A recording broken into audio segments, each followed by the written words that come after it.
تکبر کرتا ہے، الکبر ردائی، تکبر جو ہے وہ تو میری چادر ہے. اور یہ عرب میں یہ بڑا کسی شخص کی توہین کرنی ہوتی تھی اس کی چادر گھسیٹتے تھے، گویا کہ اس کی عزت جو ہے اس کو کھینچ لیا ہے. تو اللہ فرماتا ہے کہ جو تکبر کرتا ہے وہ گویا میری چادر گھسیٹ رہا ہے میرے کندھے سے. اس درجے جو ہے اللہ تعالیٰ جو ہے اس میں اپنی توہین محسوس کرتا ہے. تو وہ اپنی ان اوڑھنیوں کے بکل مار لیا کریں اپنے گریبانوں پر. یعنی یہ کہ یہ انسان کے لیے، عورت کے لیے، یہ اس کی زینت کا ایک بہت بڑا حصہ ہے. اس کی جو بھی چھاتی ہے اس کے لیے ایک اضافی کرتا اس نے پہنا ہوا ہے، لیکن کرتے کے اوپر مزید جو ہے یہ ایک بکل اس کی اوڑھنی کا ہو. وَلَا يُبْدِينَ زِينَتَهُنَّ، اس کے سینے کے اوپر یہ اضافی ہو جائے گا. وَلَا يُبْدِينَ زِينَتَهُنَّ، اور نہ وہ ظاہر کریں اپنی زینت کو. اب یہ ہے جو محرموں کی فہرست آ رہی ہے جس کے سامنے عورت کھلے چہرے کے ساتھ آ سکتی ہے بلا حجاب. اور یہ اتنی طویل فہرست جو دی گئی ہے، آخر سوچنا چاہیے کہ اللہ تعالیٰ نے یوں ہی ایکسرسائز ان فیوٹیلٹی تو نہیں کی ہے. کیا فرق ہے اگر ایک عورت کے چہرے کا پردہ نہیں ہے، وہ باہر نکلتی ہے چادر لے کر، اور یہ کہ اس میں کسی اور کے ساتھ اس کا پردہ چہرے کا نہیں ہے، تو پھر یہ پوری فہرست دینے کی ضرورت کیا ہے؟ میرے نزدیک چہرے کا پردہ اسلام کے اندر لازم ہے، اور اس چہرے کے پردے سے مستثنا ہیں یہ لوگ. کون لوگ مستثنا ہیں؟ الا لبعولتہن، ان کے شوہر نمبر 1، او آبائہن، یا ان کے باپ، اور باپ سے مراد باپ، دادا، چچا، یہ سب چلیں گے. او آبائے بعولتہن، یا ان کے شوہروں کے باپ. او ابنائہن، یا ان کے اپنے بیٹے. او ابنائے بعولتہن، یا ان کے شوہروں کے بیٹے. یعنی ان کے شوہروں کی کسی اور بیوی سے اولاد ہے، بیٹے ہیں، تو وہ بھی محرم ہیں، وہ نامحرم نہیں ہے. اور اخوانہن، یا ان کے اپنے بھائی. اور بنی اخوانہن، یا ان کے بھائیوں کے بیٹے. اور بنی اخواتہن، یعنی یہ بھتیجے ہو گئے. اور بنی اخواتہن، یا ان کے بھانجے. اور نسائہن، یا ان کی عورتیں، اپنی عورتیں، جان پہچان کی عورتیں، عام عورتیں نہیں، نسائہن. او ما ملکت ایمانہن، یا یہ کہ جو ان کے غلام اور ان کی لونڈیاں ہیں. اکثر بیشتر اہل سنت کے نزدیک یہاں مرد غلام مراد نہیں ہے بلکہ لونڈیاں مراد ہیں. اب تابعین غیر اولی الاربۃ، یا ایسے تابع لوگ جو کہ صرف خدمت گار ہیں. بعض اوقات ہوتا ہے خاندانی طور پر جو ہے وہ خدمت گار کرنے والے ہیں، باپ بھی کہیں ملازم تھا اسی گھر میں، اب اس کی اولاد بھی وہیں پر ہے، وہ بھی کام کر رہی ہے، بچپن سے وہیں پلے ہیں. ایسے لوگ ہوتے ہیں کہ جن کو واقعتاً پھر اس گھر کی خواتین سے اس طرح کا خیال کبھی نہیں آ سکتا کہ ان کے بارے میں وہ کوئی بری بات سوچیں. ابھی تابعین غیر اولی الاربۃ، یا وہ تابع کہ جو کہ کوئی غرض نہیں رکھتے اس قسم کے معاملات سے، من الرجال، مردوں میں سے. ابھی الطفل الذین لم یظہروا علی عورات النساء، یا وہ لڑکے کہ جو ابھی عورتوں کے جو مخفی معاملات ہیں ان سے واقف ہی نہیں، ابھی وہ جنسی جو بھی باتیں ہیں ان سے واقف نہیں ہیں. ولا یضربن، یہ اب یہ فہرست مکمل ہو گئی. یہ ہیں محرم لوگ جن کے سامنے عورت بغیر چہرے کے پردے کے آ سکتی ہے. باقی یہ کہ زینت جو خود بخود ظاہر ہو جائے. اب ظاہر ہے کہ آپ نے چادر بھی لی ہوئی ہے کسی خاتون نے، برقع بھی اوڑھا ہوا ہے، لیکن اب کسی کا قد ہے، ماشاءاللہ وہ قد ایسا ہے، سر قد ہے کوئی خاتون، تو وہ کہاں چھپائے گی اس قد کو؟ وہ تو ظاہر ہو جائے گا.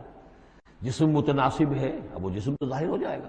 اس اعتبار سے ما ظہر منہا کو لوگوں نے لے لیا چہرے کے لیے، یہ بالکل غلط ہے. چہرے کا تو پردہ میرے نزدیک لازم ہے، اور یہ کہ باقی یہ کہ ان کے سامنے چہرے کے سمیت عورت آ سکتی ہے. باقی عورت جو ہے اپنے بیٹے کے سامنے بھی سوائے 3 اعضاء کے اور نہیں کھول سکتی. اپنے بھائی کے سامنے بھی نہیں کھول سکتی.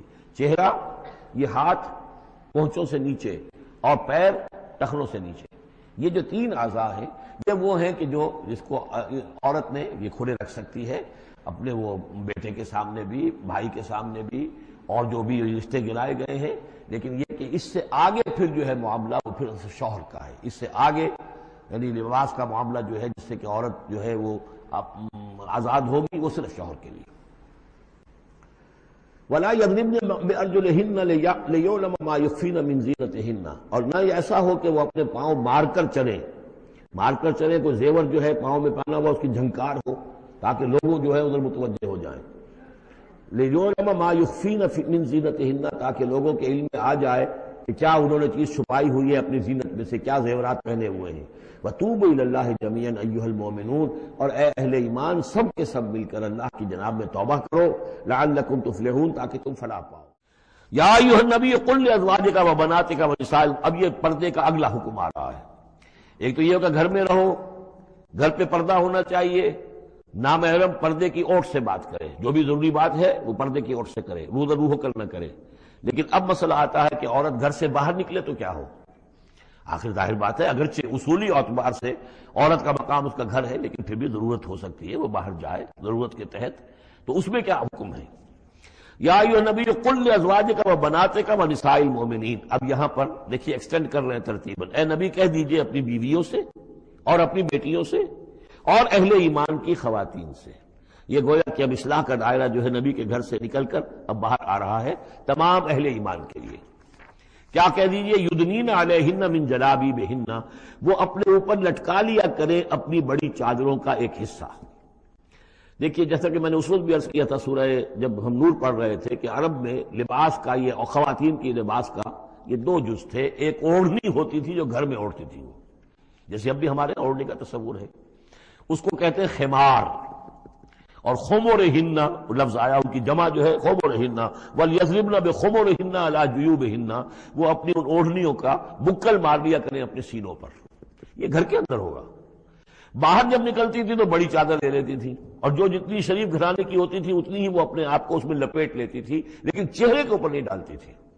یہاں اس میں صرف یہ اضافہ کیا گیا ہے کہ اس کا ایک حصہ اپنے چہروں پر لٹکا لیا کریں، یہاں سے نقاب کا تصور پیدا ہوا ہے، جو ہمارے ہاں بعض جگہ پر جو ہے خاص طور پہ فرنٹیئر کے علاقے میں اب بھی ہے، وہ چادر لیتی ہیں خواتین، لیکن چادر کا جو حصہ ہے وہ ان کے چہرے کے آگے آیا ہوا ہوتا ہے، یا یہ کہ کسی طریقے سے بس صرف ایک آنکھ کھول کر، خاص طور پر ایران کے اندر اس کا بڑا رواج ہے، ان کو میں نے دیکھا ہے کہ یہ جو ہے اس قدر ایک چادر میں بڑی چادر میں لپٹی ہوئی ہوتی ہیں دیہاتی خواتین۔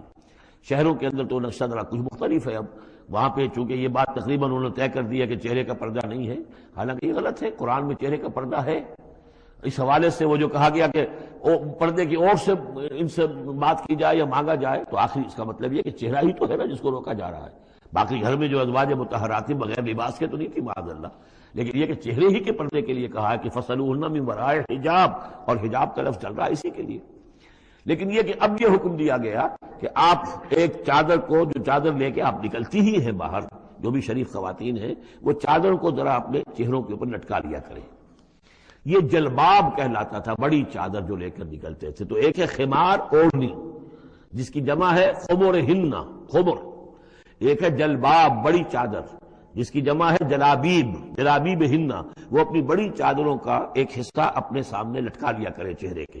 ذالک ادنیٰ ان یعرفنا، یہ بہتر ہے اور نزدیک تر ہے اس سے کہ ان کو پہچان لیا جائے کہ یہ شریف گھرانے کی خواتین ہیں، کیونکہ وہاں لونڈیاں باندیاں جو ہوتی تھیں ان کے ہاں وہ رواج نہیں تھا، ابھی یہ جو گھر کی خاندانی خواتین ہیں ان کے ساتھ یہ بات شروع کی جا رہی ہے۔ فلا یؤذین، تو انہیں کوئی ایذا نہ پہنچائی جائے۔ وکان اللہ غفور الرحیم، اور یقینا اللہ غفور الرحیم ہے۔